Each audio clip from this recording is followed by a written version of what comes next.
Hello, Nanny Carrot here. I haven't made a video for rather a long time, and probably, as everybody knows, the weather in the UK has been wet, to say the least. So, with any spare time that I've had, I've needed to get outside and actually do some work.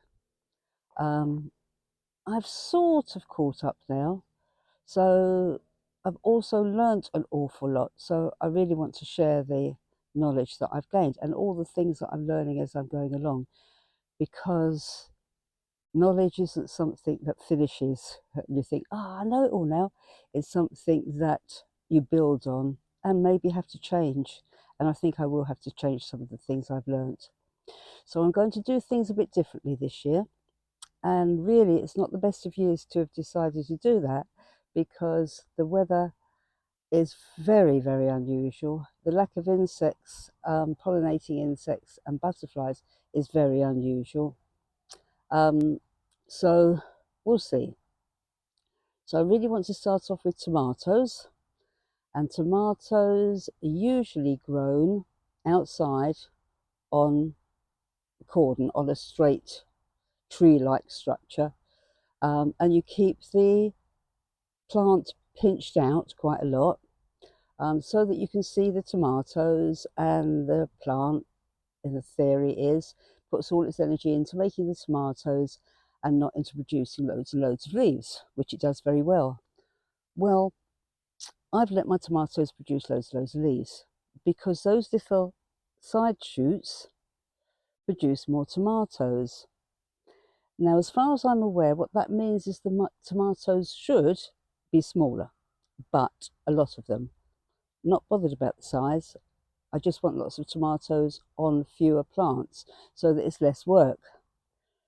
So I'll show you where I am so far, and then we can follow along with the progress and what happens in this very strange year.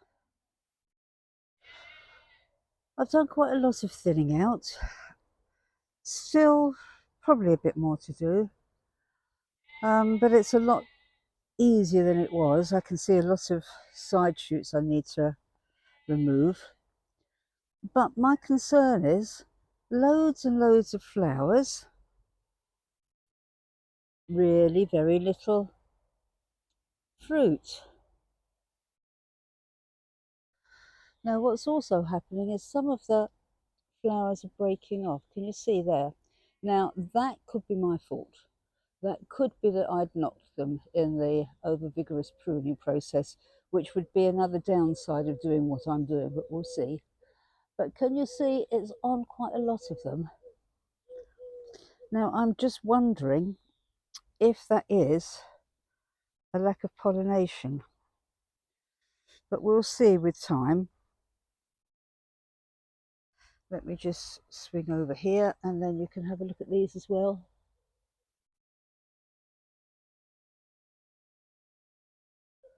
Now, that was probably me. That one's broken.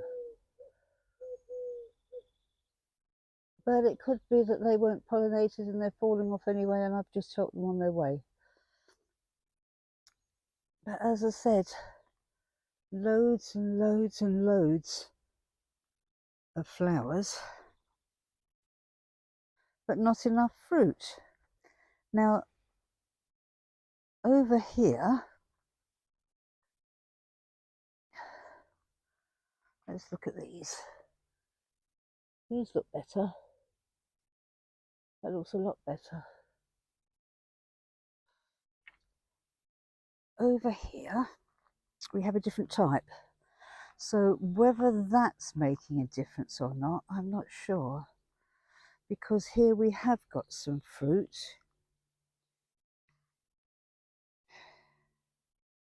Which is good. And round here.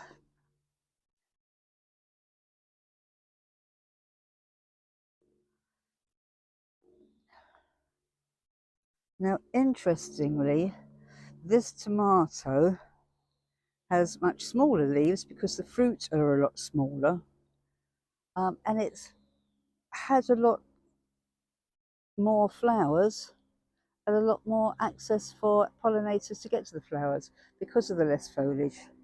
So not sure whether that's got anything to do with it. And if we look back again at Crimson Blush, much bigger foliage.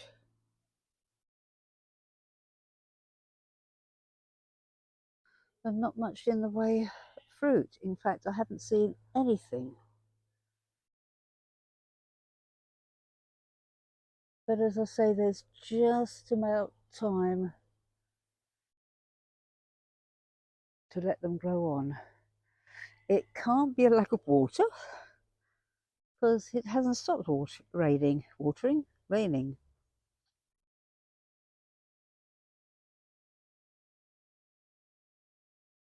Interesting, isn't it? So I'll keep you informed. And here in the garden, we have more tomatoes. These ones are not blight resistant, so I've planted them near the house opposed to on the plot, which is down the road, so that I can keep an eye on them. Don't know that I am keeping more of an eye on them than anything else. Lots of side shoots coming out there that need removing. This is a kind called blueberries. They seem to be doing very well. Oh, cabbage whites. But how that'll go in the long term, well, let's take that out. And that one. So that's my job for this afternoon, is pinching out those little side shoots. Because I really need to keep an eye on the foliage of this. Now this one is a mistake. This is a blight resistant tomato, it's a Crimson Crush, and it's here in the garden as opposed to with all the others. But have a look at that. Very exciting. Now, over here, somewhere, there we go. There's little blue ones coming along. So I am so hoping there'll be no blight.